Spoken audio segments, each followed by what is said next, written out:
Hey, salut les putes, comment ça va? Ce début de vidéo ne serait-il point un petit peu agressif? Aujourd'hui on va parler d'un homme qui pue le style et la classe, tu vois les deux en même temps, together. Déjà avec cette petite intro, j'espère que vous avez compris dans quel monde on va se plonger, dans le monde merveilleux de Naruto. Il me fallait forcément un personnage fictif au bout d'un moment, parce que j'en ai un petit peu marre de finir en PLS à chaque fin de vidéo, surtout au moment où j'annonce sa mort. Mais avant toute chose, une petite parenthèse s'impose. Pour être honnête avec vous, je me suis lancé dans le manga que très tard. Et donc il y a évidemment des choses qui ont dû m'échapper, que j'ai fini par oublier, ou que j'ai tout simplement pas comprises. Donc pour ceux qui seraient dans le même cas que moi, j'ai donc décidé de mettre des mots en dessous de la vidéo afin de traduire ce que je dis, parce que sinon, tu risques rapidement de finir comme ça. Alors, le Kage de Kirikou était en fait le chef de Zazuba. Est-ce qu'on est sûr du pitch? Faut dire que le monde de Naruto est un monde hyper vaste, donc du coup j'ai dû choisir entre plusieurs personnages. Au début j'étais chaud pour faire la vidéo sur un des personnages principaux, comme Naruto, Kakashi, Sasuke, Gaara, etc. Mais j'ai rapidement senti que c'était pas forcément une bonne idée. Alors de 1, ce serait trop long parce qu'ils sont arrivés dès le début du manga et qu'ils ne sont pas morts entre temps. Il y a même un moment où Gaara se tape un délire Jésus-Christ, donc de 2, tout le monde l'a déjà fait. Et enfin de 3, on en a beaucoup trop entendu parler. J'ai dû donc choisir entre... Pourquoi tu me fais une substance carton comme ça, sérieusement? Vas-y, enchaîne, c'est bon, c'est marqué. Bon Zabuza, le démon du... Attends, je la refais. Zabuza, le démon du brouillard.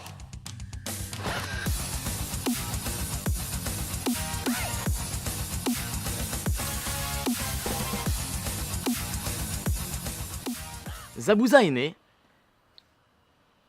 Et c'est déjà pas mal. Alors la date, je suis pas vraiment sûr. Il y a des sources qui disent le 15 août, mais bon, en vrai qui s'en fout. Ce que l'on retient surtout de lui, c'est avant tout ses hauts faits, parce que ce gars a un palmarès, mon pote. Déjà, le premier, c'est qu'il est né et a grandi au village caché de Kiri. Fait chaud là, hein. Et ça à une époque où le village portait le doux nom du village du brouillard sanglant, en rapport avec la violence extrême qui y régnait. Bon, jusque là, bonne ambiance, Jackie, comment tu vas? Moi ça va, comment va ta femme? Hop, un coup de surin dans le foie. Plus tard, il passa son examen pour devenir genin. À cette époque, le Mizukage Yagura, Jinchuriki de Sambi, a rendu l'examen super dur à obtenir, en plus d'être très sanglant. Pour faire très court, les étudiants devaient s'entretuer les uns les autres afin d'obtenir leur diplôme, dans la joie et l'allégresse. En effet, ça a dû jouer dans l'image du village. Je dis pif. Dois-je rappeler que c'était pour devenir genin, soit le rang le plus pété dans le monde des ninjas. Il fut décidé d'abandonner ce système une fois qu'une promotion entière d'étudiants fut massacrée. Vous l'aurez compris, le jeune ninja qui était à l'origine de ce massacre n'était autre que Zabuza Mushi. Et c'est ça qui lui valut le surnom de démon de Kiri, no Kuni. Et oui, le U se prononce OU, donc on dit Kuni. Même si j'avoue que ça aurait été vachement marrant. Cet incident a évidemment pas mal forgé sa street cred. Genre, il était genre... Et il intégra rapidement les forces spéciales Ambu avant de devenir un des 7 épéistes de la brume. 7 ninjas épéistes les plus doués de leur génération. C'est ainsi qu'il arbora une gigantesque épée qui doit sûrement combler quelque chose de...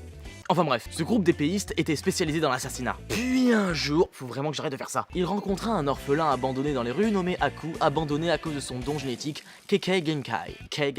Suite alors un dialogue aussi empli d'amour que mon lit quand j'avais 16 ans, mais là n'est pas le souci, Zabuza décida alors un jour de le recueillir afin d'un jour l'utiliser comme une arme, et pour occasionnellement se le taper. Il l'entraîna à maîtriser son don, aux techniques ninja plus conventionnelles et à sa sexualité ambiguë. Non mais sérieux, pour vous, c'est un mec ou une fille? Non, je sais pas ce qui vous fait dire que je suis un homme. Oh ça va, je rigole.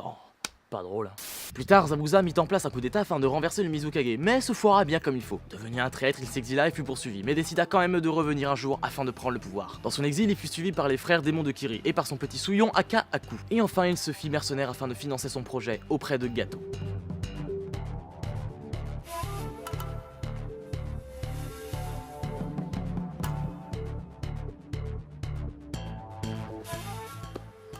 Comment ne pas parler de ce combat? Gato avait engagé Zabuza et son équipe afin de tuer le maître d'œuvre d'un pont en construction. Seulement, les frères démons qui ont été envoyés, Bon, ils se sont fait bolosser. Zabuza décida alors d'y aller lui-même afin de montrer que quand lui se déplace, c'est pour botter des culs. Et c'est ainsi qu'il découvrit que Kakashi était chargé de la protection du bonhomme, ce qui expliqua la défaite de ses hommes. Eh ben oui, car il était pas dégueulasse ce combat, le bougre. Le combat débuta alors entre les deux grands ninjas, Kakashi et Zabuza. Zabuza utilisa d'ailleurs directement ses techniques de brouillard afin de bloquer le Sharingan de Kakashi. Motherfucker. Bon, je ne vais pas vous parler du combat en entier parce que l'air de rien il est un petit peu long, donc si vous l'avez déjà vu, vous savez de quoi il en est. Si par contre vous l'avez pas vu, je vous conseille d'aller le voir, il fait partie à mon avis des plus beaux combats dans Naruto. On va alors directement passer au moment où Aku s'est sacrifié pour sauver Zabuza d'un coup fatal. Ouais. Zabuza le félicita rapidement de l'avoir si bien servi et en profita pour tuer Kakashi en coupant Aku par la même occasion. En fait, Aku dans le monde des ninjas c'est un stagiaire. Kakashi se dégagea, just in time, et déposa un peu plus loin le corps de Aku, tel un sac poubelle. Mais il attaqua alors immédiatement Zabuza et lui planta un kunai dans chaque bras afin de l'immobiliser. Et c'est à ce moment-là qu'arriva Gato avec une poignée de mercenaires venus éliminer Zabuza, ce qui a mis fin au combat. Voyant le corps décédé de Aku, il lui donna un grand coup de pied afin de se venger d'une altercation. Quel immonde petite pute. C'est pourquoi Naruto qui était là, c'est vrai que ce serait con de pas en parler, fut réellement choqué par ce geste et surtout par Zabuza qui n'intervenait même pas. Zabuza répliqua alors: Gatoが俺を利用したように、俺も白を利用していただけのことだ。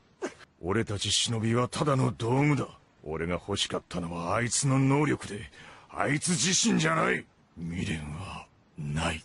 Naruto, de rage, se mit alors à hurler, expliquant que pour Aku, Zabuza représentait toute sa vie, qu'il n'avait même pas de rêve à lui, si ce n'est de pouvoir être utile à celui qui l'a sauvé de cet enfer que représentait le village de Kiri, en plus de l'avoir aidé malgré sa différence. À ces mots, prépare-toi, ça va chez les secs. Zabuza ne put retenir son émotion et laissa échapper quelques larmes à la mort de cet enfant si pur qu'était Aku, qu'il considérait comme son fils. Il demanda alors un kunai à Naruto et fit une des choses les plus badass que j'ai jamais vues dans un manga. Zabuza attrape alors ce kunai entre les dents et tue tous les hommes qui se trouvent entre lui et Gato. Il sort alors une des punchlines les plus puissantes capables de fluidifier le transit intestinal du plus gros constipé de la Terre. 俺と一緒に地獄へ行くんだよ。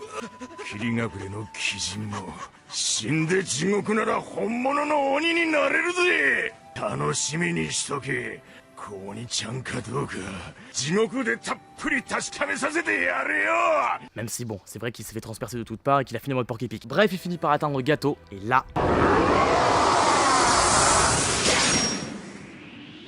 Terriblement affaibli et portant encore les armes sur son dos en mode hérisson, il demande à Kakashi une dernière volonté, celle de le poser à côté du corps d'Aku afin de voir son visage une dernière fois. Il dit alors ces mots bien qu'un peu tard. ずっとそばにいたんだ。せめて最後もお前のそばで。できるならお前と同じところに行きてえな。俺も。 Enfin, après quelques flocons de neige tombés sur le visage d'Aku, l'équipe 7 et Kakashi décidèrent d'enterrer Zabuza et Aku côte à côte. C'est donc la fin de cette vidéo. Et oui, je sais, déjà, trop rapide, c'est trop rapide. Un peu comme ma première fois en fait. Je me souviens particulièrement de... Si la vidéo vous a plu, n'hésitez pas à puncher ses abonnements, ça fait plaisir, parce que ça a quand même tendance à m'encourager. Et enfin, je vous le redis, mettez dans les commentaires la personnalité ou personnage fictif que vous voulez voir dans la prochaine vidéo. Bah oui, ça marche comme ça. Bref, je vous dis ciao, à la prochaine, et bonne fin de vacances, bande de nazes. Ciao.